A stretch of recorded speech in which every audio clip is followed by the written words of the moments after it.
Savitri, Book 1, Canto IV.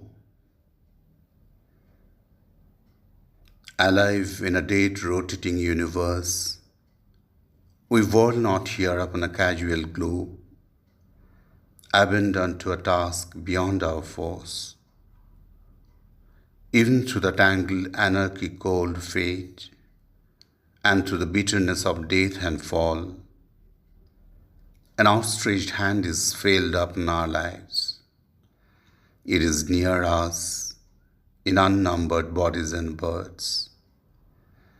In its unslackening grasp it keeps for us safe the one inevitable supreme result no will can take away and no doom change.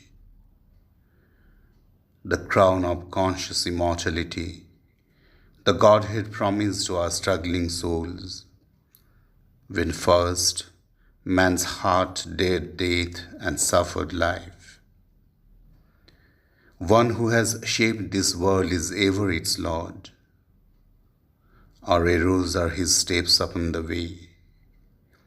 He works to the fierce vicissitudes of our lives. He works to the hard breath of battle and toil.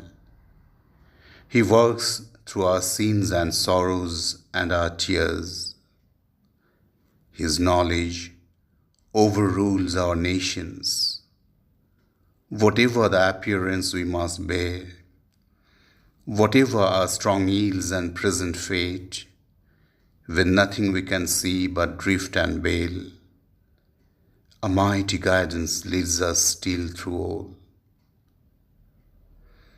After we have served this great divided world, God's bliss and oneness are inborn right.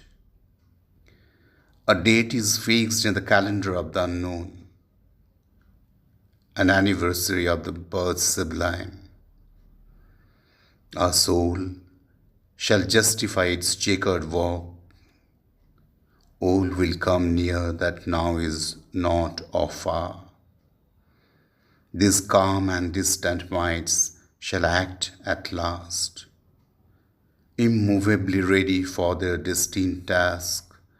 The ever-wise compassionate brilliances await the sound of the incarnate's voice, to leap and bridge the chasms of ignorance, and heal the hollow, yearning gulfs of life, and fill the abyss that is the universe.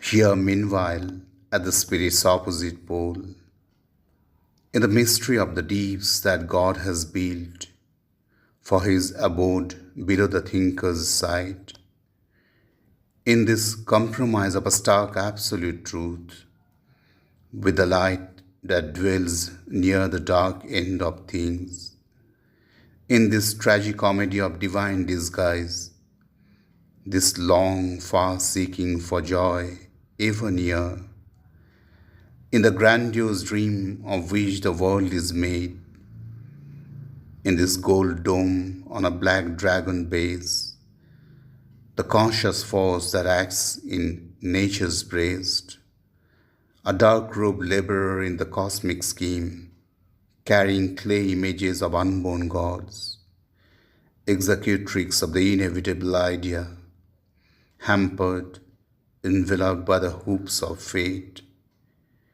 patient trustee of slow eternal time, absolves from hour to hour her secret charge. All she foresees in most imperative depths, the dumb intention of the unconscious gulfs, answers to a will that sees upon the heights, and the evolving world's first syllable, ponderous, brute-sensed, contains its luminous close. Privy to a summit victory's vast descent, and the portent of the soul's immense surprise. All here where each thing seems its lonely self, are figures of the soul transcendent one. Only by him they are, his breath is their life. An unseen presence molds the oblivious clay, a playmate in the mighty mother's game. One came upon the dubious whirling globe to hide from her pursuit in force and form. A secret spirit in the inconscient sleep, a shapeless energy, a voiceless word. He was here before the elements could emerge, before there was light of mind or life could breathe. Accomplice of our cosmic huge pretense, his semblances he turns to real shapes and makes the symbol equal with the truth. He gives to his timeless thoughts a form in time. He is the substance, he the self of things. She has forged from him her works of skill and might. She wraps him in the magic of her moods and makes of his myriad truths her countless dreams. The master of being has come down to her, an immortal child born in the fugitive years, in objects wrought, in the persons she conceives.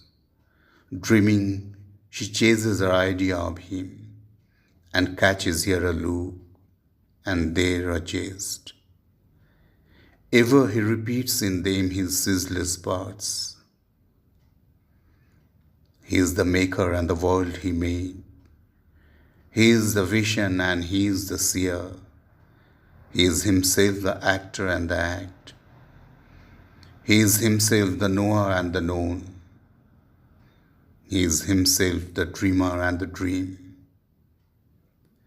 There are two who are one and play in many worlds. In knowledge and ignorance they have spoken and made, and light and darkness are their eyes interchange. Our pleasure and pain are their wrestle and embrace. Our deeds, our hopes, are intimate to their tale. They are married secretly in our thought and life. The universe is an endless masquerade, for nothing here is utterly what it seems. It is a dream-fact vision of a truth, which but for the dream would not be wholly true. A phenomenon stands out significant against dim backgrounds of eternity. We accept its face and pass by all it means. A part is seen. We take it for the whole. Thus have they made their play with us for rules. Author and actor with himself as seen, he moves there as the soul, as nature she. Here on the earth, where we must feel our parts, we know not how shall run the drama's course. Our uttered sentences veil in their thought. Her mighty plan she holds back from our sight. She has concealed her glory and her bliss, and disguised the love and wisdom in her heart. Of all the marvel and beauty that are hers, only a darkened little we can feel. He too wears a diminished godhead here. He has forsaken his omnipotence. His calm he has foregone an infinity. He knows her only. He has forgotten himself. To her he abandons all to make her great.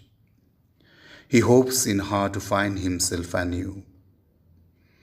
Incarnate, wearing his infinity's peace, to her creative passion's ecstasy. Although possessor of the earth and heavens, he leaves to her the cosmic management and watches all the witness of her sin. A supernumerary on her stage, he speaks no words or hides behind the wings. He takes birth in her world, waits on her wheel, divines her enigmatic gestures sense, the fluctuating chance turns of her mood, works out her meanings she seems not to know, and serves her secret purpose in long time. As one too great for him, he worships her. He adores her as his regent of desire. He yields to her as the mover of his will. He burns the incense of his nights and days, offering his life, a splendor of sacrifice. A rapt solicitor for her love and grace, his bliss in her to him is his whole world. He grows through her in all his being's powers. He reads by her God's hidden aim in things, or a courtier in her countless retinue, content to be with her and feel her near. He makes the most of the little that she gives, and all she does drips with his own delight. A glance can make his whole day wonderful. A word from her lips with happiness wings the hours. He leans on her for all he does and is. He builds on her largesses his proud fortunate days, and trails his peacock plumaged joy of life, and suns in the glory of a passing smile. In 1,000 ways he serves her royal needs. He makes the hours pivot around her wheel, makes all reflect her whims. All is their play. This whole wide world is only he and she. This is the knot that ties together the stars. The two who are one are the secret of all power. The two who are one are the might and right in things. His soul, silent, supports the world and her. His acts are her commandments' registers. Happy, inert, he lies beneath her feet. His breast he offers for her cosmic dance, of which our lives are the quivering theatre, and none could bear but for his strength within. Yet none would live because of his delight. His works, his thoughts have been devised by her. His being is a mirror vast of hers. Active, inspired by her, he speaks and moves. His deeds obey her heart's unspoken demands. Passive, he bears the impacts of the world as if her touch is shaping his soul and life. His journey through the days is her sun march. He runs upon her roads. Hers is his course. A witness and student of her joy and dole, a partner in her evil and her good. He has consented to her passionate ways. He is driven by her sweet and dreadful force. His sanctioning name initials all her works.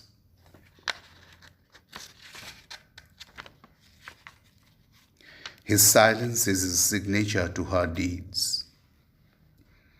In the execution of her drama's scheme, in her fancies of the moment and its mood, in the march of this obvious ordinary world, where all is deep and strange to the eyes that see, and nature's common forms are marvel waves, she, through his witness sight and motion of might, unrolls the material of her cosmic act, her happenings that exalt and smite the soul, her force that moves, her powers that save and slay. a word that in the silence speaks to our hearts, a silence that transcends the summit word, her heights and depths to which our spirit moves, her events that weave the texture of our lives, and all by which we find or lose ourselves, things sweet and bitter, magnificent and mean, things terrible and beautiful and divine. Her empire in the cosmos she has built is governed by her subtle and mighty laws. His consciousness is a babe upon her knees, his being a field of her vast experiment. Her endless space is the playground of his thoughts. She binds to knowledge of the shapes of time and the creative error of limiting mind, and chance that wears the rigid face of fate, and a sport of death and pain and nations. His changed and struggling immortality. His soul is a subtle atom in a mass, his substance a material for her works. His spirit survives amid the death of things. He climbs to eternity through being's gaps. He is carried by her from night to deathless light. This grand surrender is his free will's gift. His pure transcendent force submits to hers. In the mystery of her cosmic ignorance, in the insoluble riddle of her play, a creature made of perishable stuff, in the pattern she has set for him, he moves. He thinks with her thoughts, with her trouble his bosom heaves. He seems the thing that she would have him seem. He is whatever her artist will can make. Although she drives him on her fancy's roads, at play with him as with her child or slave, to freedom and the eternal's mastery, and immortality stand above the world, she moves her seeming puppet of an hour. Even in his mortal station in body's house, an aimless traveller between birth and death, ephemeral dreaming of immortality, to reign, she spurs him. He takes up her powers. He has harnessed her to the yoke of her own law. His face of human thought puts on a crown. Held in her leash, bound to her veiled caprice, he studies her ways, if so he may prevail, even for an hour, and she work out his will. He makes of her his moment, passion's serve. To obey she feigns, she follows her creature's lead. For him she was made, lives only for his use. But conquering her, then is he most her slave. He is her dependent, all his means are hers. Nothing without her he can, she rules him still. At last he wakes to a memory of self. He sees within the face of deity, the godhead breaks out to the human mode. Her highest heights she unmasked and is his mate.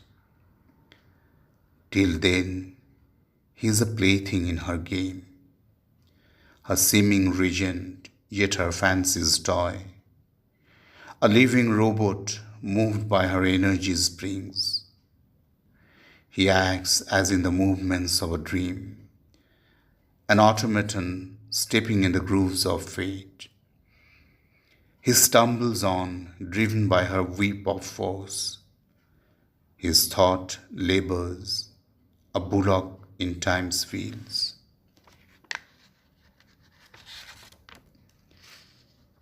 His will he thinks his own is shaped in her forge. Obedient to world nature's dumb control, driven by his own formidable power, his chosen partner in a titan game. Her will he has made the master of his fate, her whim the dispenser of his pleasure and pain. He has sold himself into her regal power for any blow or boon that she may choose. Even in what is suffering to our sense, he feels the sweetness of her mastering touch. In all experience meets her blissful hands. On his heart, he bears the happiness of her trade and the surprise of her arrival's joy, in each event and every moment's chance. All she can do is marvelous in his sight.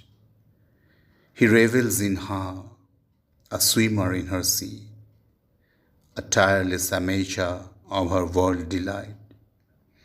He rejoices in her every thought and act, and gives consent to all that she can wish. Whatever she desires, he wills to be.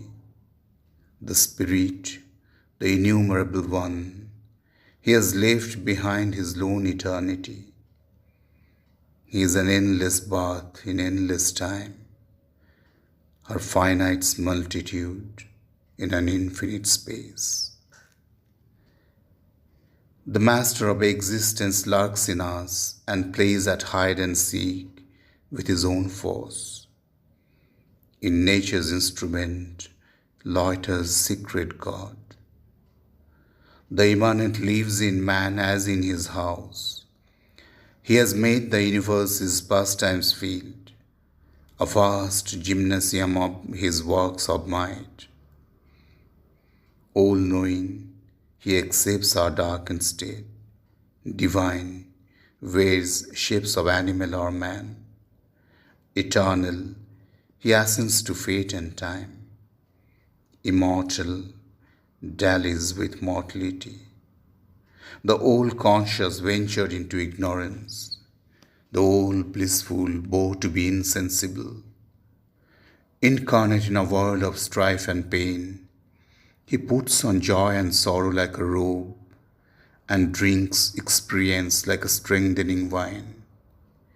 He, whose transcendence rules the pregnant vasts, prescient now dwells in our subliminal depths, a luminous individual power, alone. The Absolute, the Perfect, the Alone, has called out of the silence his mute force, where she lay in the featureless and formless hush, guarding from time her immobile sleep, the ineffable puissance of his solitude. The Absolute, the Perfect, the Alone, has entered with his silence into space. He has fashioned these countless persons of oneself. He has built a million figures of his power. He lives in all who lived in his vast alone. Space is himself and time is only he. The Absolute, the Perfect, the Immune, one who is in us as our secret self, our mask of imperfection has assumed. He has made this tenement of flesh his own, his image in the human measure cast, that to his divine measure we might rise. Then in a figure of divinity, the Maker shall recast us and impose a plan of godhead on the mortal's mold, lifting our finite minds to his infinite, touching the moment with eternity. This transfiguration is art's due to heaven. A mutual date binds man to the Supreme. His nature we must put on as he put ours. We are sons of God and must be even as he. His human portion we must grow divine. Our life is a paradox with God for key.